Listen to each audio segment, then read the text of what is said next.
Part of being a good cat parent is being able to spot when something's wrong with your cat. Hi everybody, my name's Jason and welcome to Cats and Pats. You all know I love my kitties. I give them lots of pets, I spoil them. You know, trying to be a good cat dad. Though recently I have been playing a lot more Fortnite than I have been playing with my cats. But we all need me time, you know? But anyway, me and my kitties, we're like this. But part of me loving my cats is letting them play and explore and, you know, just being cats. And like any of us, as they make their way through life, they might catch something or they might hurt something. So today, we're looking at some of the most common health problems your cats might face. And I've collected these from like Everyday Health, Pet MD, Animal Planet. They all have slightly different takes on the most common things, but I've kind of averaged them together. And the idea of this is, if you can spot something wrong with your cat, then you can do the steps to treat it. And whenever I get into a video like this, I just want to remind all of you that I'm not a vet, I'm not a vet tech, didn't do any vet classes or vet school, anything like that. I'm just a guy that likes cats, so just do your part, listen to what your vet says. They know far more about your kitty's health than I do. And with that, let's get into it. The first common cat health problem on our list is FLUTD, or fluted, or spelled out, feline lower urinary tract disease. And this isn't one thing per se, it kind of covers a multitude of problems dealing with the urethra and bladder. Some symptoms to watch out for is if your cat is straining in the litter box, maybe they're not using the litter box at all, they're peeing to the side of it when they normally would use the litter box, or other symptoms like licking their urinary area, crying while urinating, maybe depression or even blood in their urine. All of these, especially the straining part, are immediate signs that you should call your vet. These might indicate that your cat has a blockage, and that can be fatal to your cat. Like humans, these essentially UTIs can be caused by a number of things. This could include simple infections, cancer, or in the case of my cat Moo Moo, bladder stones. So yeah, Moo had to deal with bladder stones like a year or two ago, and we didn't realize how much this was bothering him until after he was cleared of them, because after that he got a lot more lovey and was just more happy, it seemed like, which I can imagine, that's pretty awful. So yeah, we were really happy that we found that out and managed to take care of it. But yeah, treatments might include surgery or maybe just some antibiotics. Your vet might recommend dietary changes to prevent something like this from happening in the future. Like Moo now has some prescription dry food, and we also got a cat fountain to encourage more drinking, which I can't recommend that enough. We have a cat fountain. I did a review on it a while ago. I'll link it here and down below, but we've loved it so far. Can't recommend it enough. Another common problem with kitties is vomiting. Vomiting too can be caused by a number of things, including maybe eating something poisonous, maybe a poisonous houseplant, or maybe eating something inedible like a string or a twist tie. It can also be caused by infection, hairballs, diabetes, or even urinary tract disease that we just talked about. Symptoms are pretty obvious, like throwing up, but also can include other things like drooling, or there's like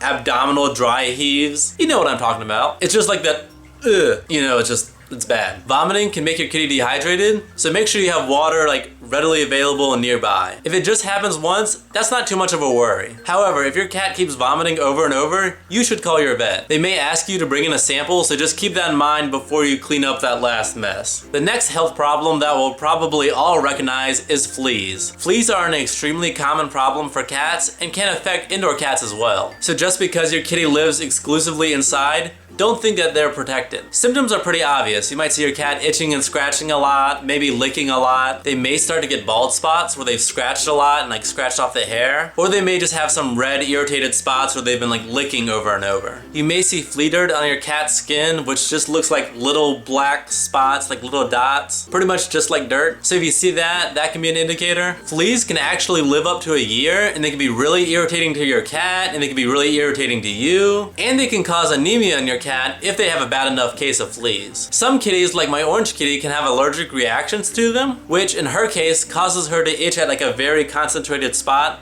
at the base of her tail. On the plus side, treating kitties for fleas is very easy. They have a variety of topical treatments, powders, oral medications, all sorts of things. Just make sure you get the stuff designed for cats and you give them the appropriate amount. We've had success with some brands and not others, so you may have to play with that. Also, we like to treat our kitties like early in the morning, that way we're around them all day and up all day. That way if they do have a reaction to it, we can react quickly. Another common and kind of grosser, in my opinion, health problem for cats is tapeworms. Tapeworms live in your cat's small intestine, and they can actually grow up to 2 feet long, which is disgusting. On the plus side, you most likely won't ever see that because they kind of break up when your cat poops them out. I think that's a plus. Also, still disgusting. Symptoms aren't the most obvious. Your kitty may throw up or they may experience some weight loss. The easiest way to tell if your cat has tapeworms is when you look at their butt, because you know they'll stick it in your face when they walk by. But yeah, if you see their butt or maybe even in their bedding, and you see what looks like small grains of rice or maybe like sesame seeds, it probably means your cat has tapeworms. Once again, there are topical and oral medications. Also, this is just tapeworms. There's also like heartworms and roundworm and tapeworms, all sorts. So yeah, this is just one. Okay, so in doing this, I realized there are kind of a lot of common things. I'm not trying to be the bearer of bad news or anything, I just want you to be aware. So let's just do one more common thing, and maybe this will just be a part 1 video, and we'll tackle some more things later. Sound good? And so yeah, while we're on the topic of butts and vomiting, let's just get all the bodily functions in there. Another common health problem your cat might have is diarrhea, aka loose or inconsistent or watery poop. Some people use the more proper term of stool. I'm just gonna go with poop. Also, I don't know if you wanted that visual there, but sometimes people don't know what terms mean, and I'd rather be clear and have people know than not. So yeah, symptoms are just that, loose poop. Causes can be a little less straightforward. It could be parasites, eating spoiled food, some sort of infection like a weird stomach bug or something, or maybe even an allergy. If you just switched to a new brand of food, or maybe you let your kitty try milk for the first time,